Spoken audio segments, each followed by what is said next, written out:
30년 전 버린 아들이 성공해서 돌아왔다. 1994년 겨울 서울 달동네. 한 젊은 엄마가 생후 6개월 된 아들을 입양기관에 맡겼습니다. 나중에 꼭 데리러 올게 라는 약속과 함께 그로부터 30년이 흐른 2024년 검은색 벤츠 한 대가 그 엄마가 사는 재래시장 골목에 멈춰 섰습니다. 차에서 내린 건 명품 정장을 입은 40대 남자. 그의 손엔 낡은 사진 한 장이 들려 있었습니다. 그가 찾는 사람은 바로 자신을 버린 친어머니였습니다. 어머니의 현재 이춘자 67세. 할머니는 서울 동대문 인근 재래시장에서 30년째 반찬 가게를 운영하고 있습니다. 새벽 4시에 일어나 장을 보고 하루 종일 김치를 담그고 밑반찬을 만듭니다. 손님들은 춘잔의 반찬이 맛있다고 소문이 자자하지만 할머니의 얼굴엔 늘 어두운 그림자가 드리워져 있었습니다. 제 인생에 단 하나 후회되는 일이 있어요. 평생 가슴에 묻고 살았는데. 춘자 할머니는 말을 잇지 못하고 눈물을 닦았습니다. 그날의 기억, 1994년. 춘자 씨는 26살의 미혼모였습니다. 연희는 임신 사실을 알고 떠났고 홀로 아들을 낳았지만 생계를 이어갈 방법이 없었습니다. 단칸방 월세도 밀린 상황, 분유 살 돈도 병원 갈 돈도 없었습니다. 결국 그녀가 내린 결정은 아들을 입양 보내는 것이었습니다. 애가 자꾸 울어요. 배가 고파서. 근데 난 먹일 게 없어. 차라리 잘 사는 집에 가서 밥이라도 잘 먹고 공부라도 하면. 목이 메어 더 이상 말을 잇지 못했습니다. 30년 후에 그날 2024년 3월 어느 오후 반찬 가게에 낯선 남자가 들어섰습니다. 40대 초반으로 보이는 그는 명품 시계를 차고 있었고 차림새만 봐도 보통 사람이 아니었습니다. 혹시 이춘자 사장님이십니까? 네, 그런데요. 제가 사모님께 드릴 말씀이 있어서 왔습니다. 남자가 봉투를 꺼냈습니다. 이것부터 보시겠습니까? 봉투 안에는 오래된 사진 한 장, 1994년 입양기관에서 찍은 사진이었습니다. 사진 속엔 갓난아기를 안고 있는 젊은 여자, 바로 춘자 할머니 자신이었습니다. 춘자 할머니는 사진을 보며 온몸이 굳어졌습니다. 이게 어떻게? 처음 뵙겠습니다. 어머니, 저는 어머니의 아들 김민준입니다. 숨기기로 결심한 어머니, 아들의 등장에 춘자 할머니는 큰 충격을 받았습니다. 하지만 그녀가 보인 반응은 예상 밖이었습니다. 미안하지만 저는 아들이 없습니다. 사람을 잘못 찾으신 것 같네요. 어머니, 저를 어머니라고 부르지 마세요. 저는 당신을 모릅니다. 왜 춘자 할머니는 30년 만에 찾아온 아들을 모른다고 했을까요? 사실 그녀는 아들을 입양 보낸 후 평생을 죄책감 속에서 살아왔습니다. 나는 아이를 버린 나쁜 엄마다. 내가 무슨 자격으로 아들을 만나겠나? 그런 생각이 너무 깊이 박혀 있었던 겁니다. 며느리의 등장, 하지만 민주는 쉽게 포기하지 않았습니다. 그는 매일 같은 시간 어머니의 가게 앞에 나타났습니다. 그리고 일주일 후, 이번엔 다른 사람이 찾아왔습니다. 바로 민준의 아내, 서지혜 38세 씨였습니다. 어머님, 처음 뵙겠습니다. 저는 민준이 아내입니다. 춘자 할머니가 당황하며 말했습니다. 아니, 내가 무슨 어머님이에요. 잘못 아신 거라니까요. 어머님, 저희가 사람을 잘못 찾은 게 아니에요. DNA 검사 결과도 나왔고 입양 기록도 모두 확인했습니다. 지혜 씨가 서류 뭉치를 꺼냈습니다. 여기 다 있어요. 지혜 씨는 변호사 출신으로 남편이 친어머니를 찾는 것을 3년간 도와왔습니다. 입양 기록, 당시 살던 동네, 병원 기록, 모든 걸 추적한 끝에 춘자 할머니를 찾아낸 것입니다. 과거를 마주하다. 어머님, 저희가 왜 찾아왔는지 아세요? 민준이 어머님을 원망하러 온 게 아니에요. 그냥 어머니 얼굴 한번 보고 싶어서 온 거예요. 춘자 할머니가 눈물을 흘리며 말했습니다. 내가 무슨 자격으로 그 애를 만나요? 난 그 애를 버렸어요. 버렸다고요. 생후 6개월밖에 안 된 애를. 울음이 터져 나왔습니다. 나한테 엄마라고 불릴 자격이 없어요. 지혜 씨가 다가가 할머니의 손을 잡았습니다. 어머님도 힘드셨을 거예요. 민준이도 그걸 알아요. 그래서 찾아온 거예요. 어머님이 괜찮은지 확인하러요. 의심의 시작. 며느리의 설득으로 춘자 할머니는 마침내 아들을 만나기로 했습니다. 하지만 만남은 어색하기만 했습니다. 어머니, 그동안 어떻게 지내셨어요? 잘 지냈어요? 당신은? 저도 잘 지냈습니다. 첫 만남 후 민주는 매주 어머니를 찾아왔습니다. 그런데 이상한 점이 있었습니다. 그는 어머니에게 너무 많은 것을 물어봤습니다. 가게 매출은 얼마인지, 빚은 없는지, 집은 전세인지, 월세인지, 그리고 어느 날 이런 제안을 했습니다.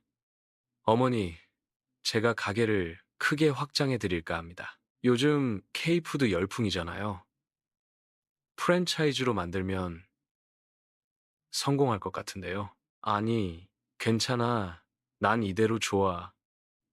어머니, 사실은 제가 투자받을 곳을 찾고 있어서요. 어머니 가게를 법인으로 만들고 제 회사랑 계약을 하면 서로 윈윈할 수 있을 것 같은데. 이웃들의 수군거린 민준의 제안 이후 시장 사람들 사이에 소문이 돌기 시작했습니다. 춘자 씨, 그 아들이라는 사람 좀 이상하지 않아?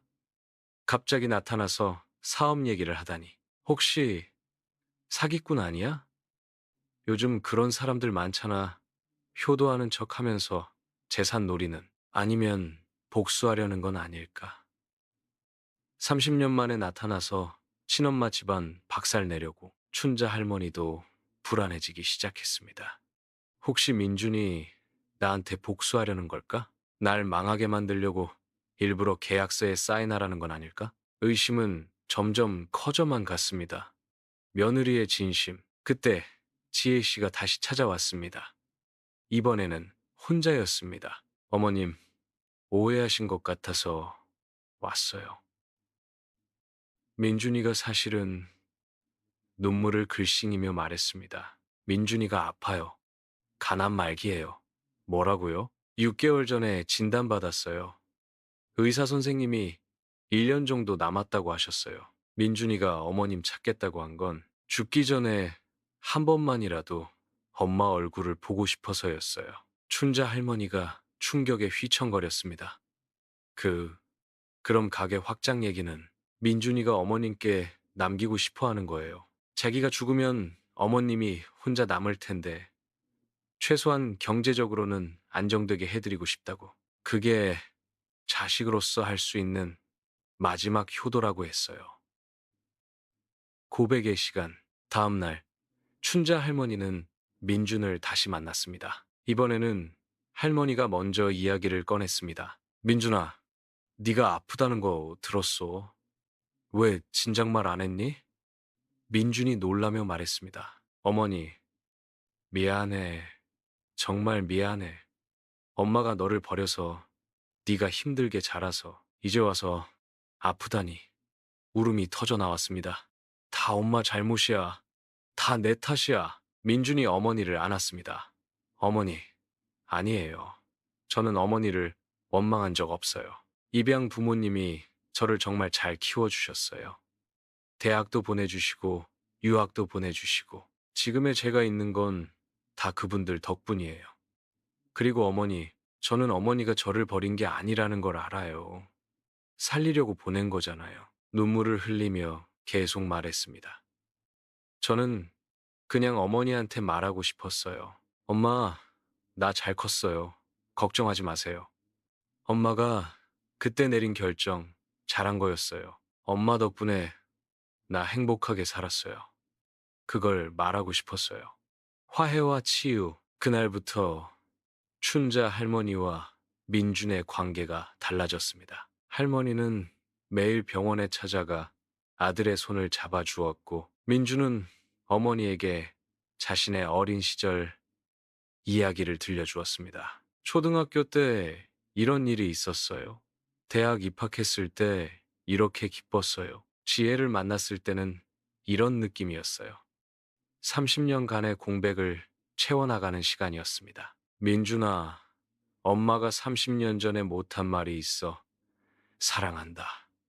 정말 많이 사랑한다. 그때도, 지금도 항상 사랑했어. 저도 알아요, 엄마. 그리고 저도 사랑해요. 마지막 선물. 민준의 시간은 얼마 남지 않았습니다. 하지만 그는 마지막까지 어머니를 위한 준비를 했습니다. 가게를 법인으로 만들고 프랜차이즈 계약을 체결하고 어머니가 평생 걱정 없이 살 수 있도록 재정적 기반을 마련했습니다. 그리고 2024년 9월, 민주는 어머니의 손을 잡은 채 조용히 눈을 감았습니다. 그의 마지막 말은 이것이었습니다. 엄마, 나 정말 행복했어요. 엄마 아들로 태어나서 감사했어요.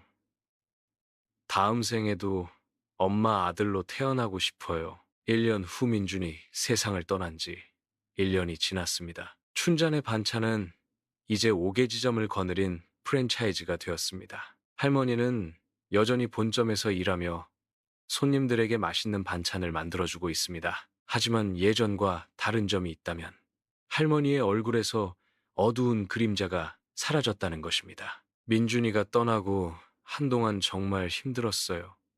왜 하필 만났을 때 떠나야 하나 원망도 했죠. 근데 어느 날 깨달았어요. 민준이가 준 건 단순히 돈이나 가게가 아니었다는 걸. 그 애는 나한테 용서를 선물한 거였어요. 30년간 나를 짓눌렀던 죄책감에서 해방시켜준 거죠. 엄마, 괜찮아요. 엄마 잘못 아니에요. 그 말 한마디가 나를 살렸어요. 손님과의 대화. 요즘 춘자 할머니는 가게를 찾는 손님들에게 자주 이런 이야기를 합니다. 있잖아요. 과거에 어떤 실수를 했다고 해서 평생 그걸 짊어지고 살 필요는 없어요. 용서받을 수 있어요. 자기 자신도 용서해야 해요. 나도 70 가까이 돼서야 깨달았지만 여러분은 좀 더 일찍 알았으면 좋겠어요. 우리 인생은 한 번의 실수로 끝나는 게 아니에요. 다시 시작할 수 있어요.